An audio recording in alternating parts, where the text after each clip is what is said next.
আমার বড় পীরের বাড়ি বেতন ছাড়া দেখছো নি কেউ করিয়া চাকরি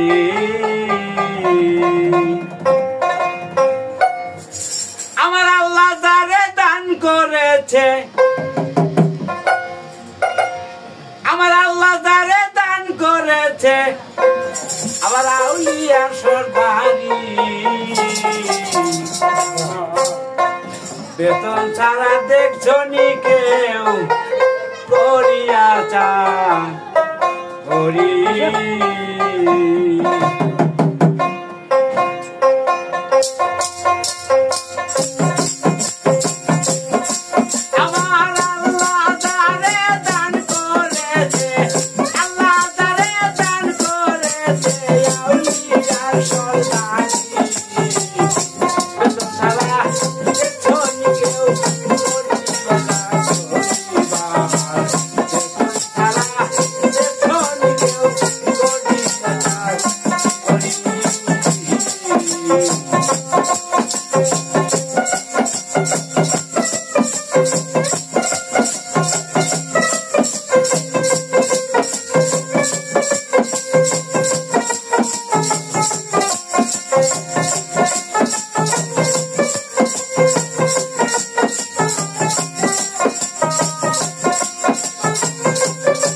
চাকর বেতন ছাড়া করছে চাকরি 18 বছর একদিন চাকর বলে 18 বছর ধরে চাকরি করি কোনদিন আমি আমার দয়ালের কাছে আমি কোনদিন বেতন চাই নাই আজকে আমি কিছু বেতন আমার দয়ালের কাছে চাই যাক তার নিজের বাড়িতে যা দেখতেছেন তার দুটি সন্তান অনাহার 7 দিন যাবত দুটি সন্তান অনাহার কিছু খায় না এবং পানি বান্তা এবং খাবার ঘরে খাওয়ার জন্য কিছুই তার ঘরে নাই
বাড়িতে যা দেখতেছেন দুটি সন্তান তার অনাহার 7 দিন যাবত খায় না তো আজকে মনে মনে ভাবতেছে যে আমি আমার দয়ালের বাড়িতে 18 বছর ধরে চাকরি করি কোনোদিন বেতন চাই নাই আজকে আমার দয়ালের কাছে আমি কিছু বেতন চাই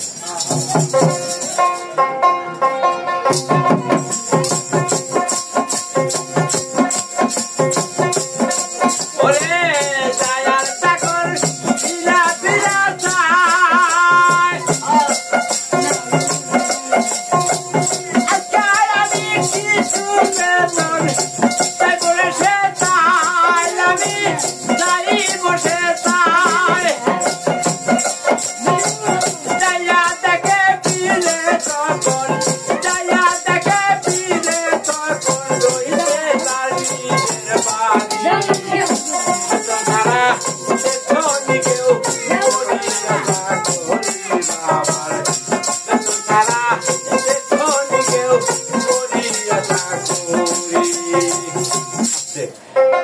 তখন চাকর বেটা যাইতেছে মনে মনে বলতেছে আমি আজকে আমার বাগানের কাছে কিছু বেতন আমি চাইবো।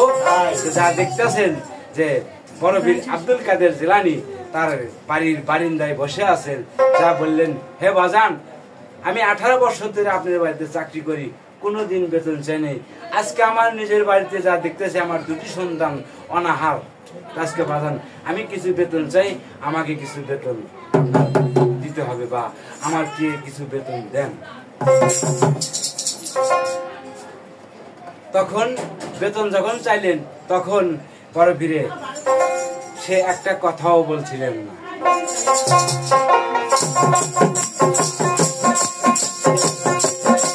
ওরে কথা শুনা দিলে হইল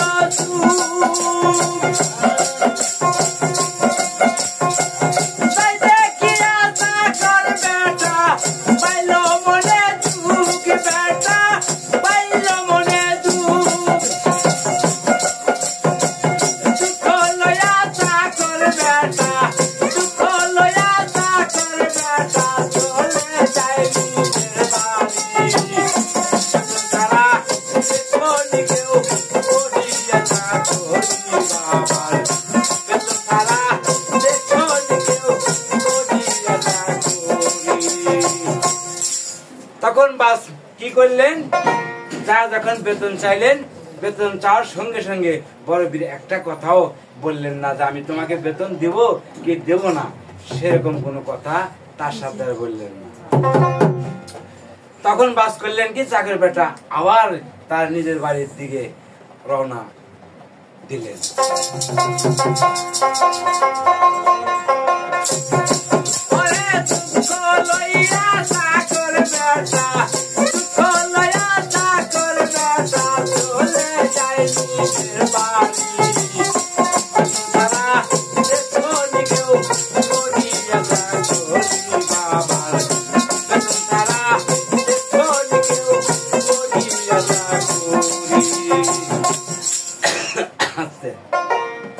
দুঃখ লেগে যখন চাকর বেটা তার নিজের বাড়ির দিকে রওনা দিছে, এখন যায় আর বলে যে হাই রে হাই 18 বছর ধরে চাকরি করলাম, কোনোদিন বেতন চাইলাম না, আজকে আমার বাগানের কাছে বেতন চাইলাম, আজকে বেতন দিল না আমাকে। তাই চাকর বেটা কিঞ্চিত পরিমাণে একটু দোয়া করেছিল, সে দোয়াটা হইল কি যে আমি বেতন চাইলাম বেতন পাইলাম না, আজকে যেন আমার পীরের বাড়ি আগুন লেগে যায়। হায় হায়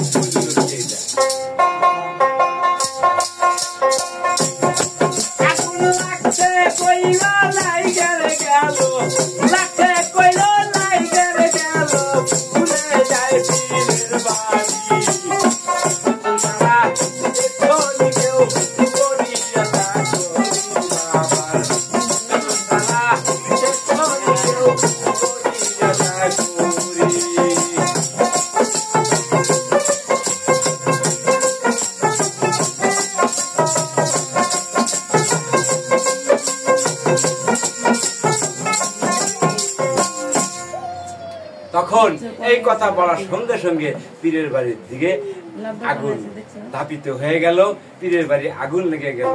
এখন চাকর বেটা যায় আর মনে মনে কয় আমি 18 বছর চাকরি করলাম, কোনোদিন বেতন চাইলাম না, আজকে আমি আমার মুখ দিয়া যে কথাটা বলেছি এটা মনে হয় আমি অপরাধ করেছি, অপরাধের কথা আমি বলেছি।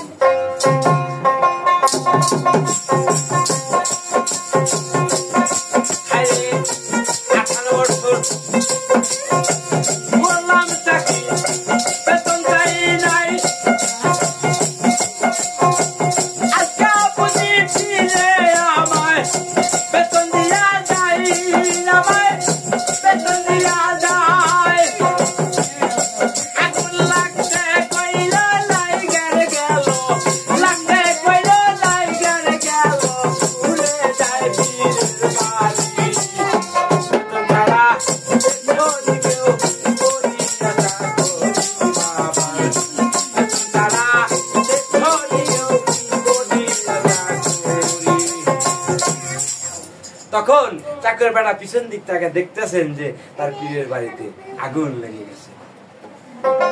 তখন বাস করলেন কি, সে বললেন কি, সে বললো হায় হায় আমি 18 বছর চাকরি করিয়া এই 18 বছর যে আমি তার গোলামিত্রি করলাম, তার দাসত্ব করলাম, এটা সব আমার বিফল। তাই আমি যে মুখে বলেছি, এখন আমার কথায় যদি সেই আগুন লেগেই থাকে, এখন যদি আমি বলি যে সেই আগুন তুমি নিভে যাও, তুমি নিভে যাও, যদি আমার এই আগুনটা যদি না নেবে, তাহলে এই পীরের বাড়ির 18 বছর গোলামি তো আমার সব বিফল হইয়া যাবে।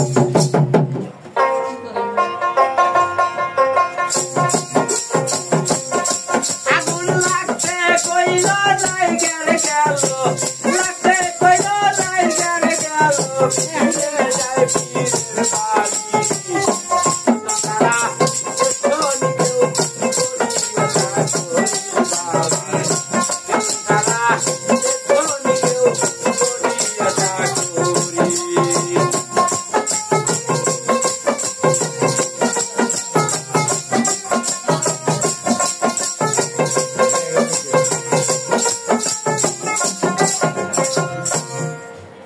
তখন পিছন দিকে চাইয়া বলতেছে, হে আল্লাহ, যদি আমার মুখের কথায় যদি আমার দয়ালের বাড়িতে আগুন লেগে থাকে, তা আমি আর একটি কথা বলতে চাই, হে আগুন তুমি নিভে যাও, তুমি নিভে যাও, আমাকে তুমি রক্ষা করো এবং আমাকে তুমি বিফলে দিও না। আসলে তো ঠিক, যে কথাটা বলেছে তার কথা এবং কাজে লেগে গেছে। তো আসলে জানে না যে চাকরির বেটা সে 18 বছর চাকরি করিয়া সে একজন এত জ্ঞানী বা এত ওজনের হয়ে গেছে, এটা কিন্তু চাকরির বেটা জানে না। তাই আমার মহান আল্লাহর কাছে আবার কাকুতি মিনতি শুরু করলেন যে হায় আগুন, যদি আমি লেখতে কই থাকি বা আমার কথা যদি আগুন লেগেই থাকে, হে আগুন তুমি নিভে যাও, তুমি নিভে যাও।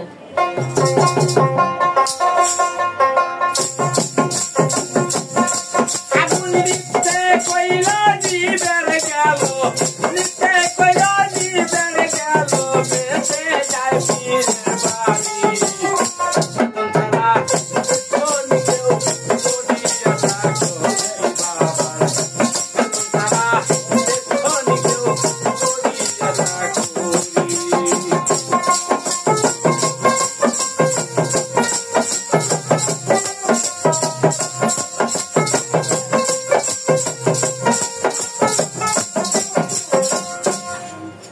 তাহলে দেখেন তার কি আর বেতন পাওয়ার মতো কোনো কিছু বাদ থাকে?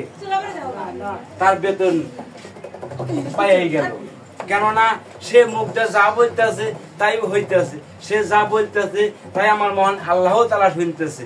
তাহলে তার বেতন পাওয়ার আর কোনো বাকি নাই। তা আমরা তরিক নেই, বায়াত করি, যত যাই করি আমরা ভাবি যে আমরা তো তরিক নিছি, বায়াত করছি, তাহলে আমরা সকল কিছু হয়ে গেছি। আসলে তা না। একজন পীরের দাসত্ব করতে, পীরের কাছে যখন আমরা আত্মসমর্থ করি, তখন 3টা কাজ বাদ থাকে। সেটা হলো কি, সর্বপ্রথম হইল দাসত্ব, তারপরে শিষ্য, তারপরে হইল ভক্ত। যখন তুমি ভক্ত হইয়া যাবে, তখন গুরু যেখানে বসবে তুমিও সেখানে বসবে। এটা হইল ভক্ত। আর সর্বপ্রথম হইল দাসত্ব। আসলে দাসত্বের একটা ভাগ আছে। দাসত্বের ভাগ হইল কি, আমরা গুরুর কাছে যা মানে এই দিক সেদিক আমরা অনেকেই ভেবে থাকি যে হাই গুরুর কাছে আমরা বায়াত করছি আর আমরা যা মনে হয় তাই হয়ে গেছি। আসলে তা একজন গুরুর দাসত্ব করা না পর্যন্ত সে একজন শিষ্য হইতে পারে না। আর একজন শিষ্য হইতে গেলে, একজন শিষ্য না হইলে সে ভক্ত হইতে পারে না। তাহলে এই 3টা কাজ যার পূর্ণ হয়েছে, সে একজন খাঁটি মুরিদ, সে একজন খাঁটি ভক্ত, এবং সেই তার গুরু যেখানে থাকবে সেই ভক্তও সেখানে থাকবে। তাই অসিত সরকারকে এই বৈরাবাতুল্লাহ শাহ বলছিল যে আমার অসিত যা বলবে সেটাই কোরআন, সেটাই হাদিস। এটা কি আসলে কি সে কোনো মানে যুক্তি ছাড়া কথা বলে গেছে? আসলে অসিত সরকার যা কয়ে গেছে ওটাই কোরআন, ওটাই হাদিস। কেন বৈরাবর তো যাই না করছে। তাহলে বৈরাবর এমন একটা দোয়া করে গেছে অসিত সরকারকে, আমার অসিত আমার রশিদ যা কইব ওটাই করা।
Yeah.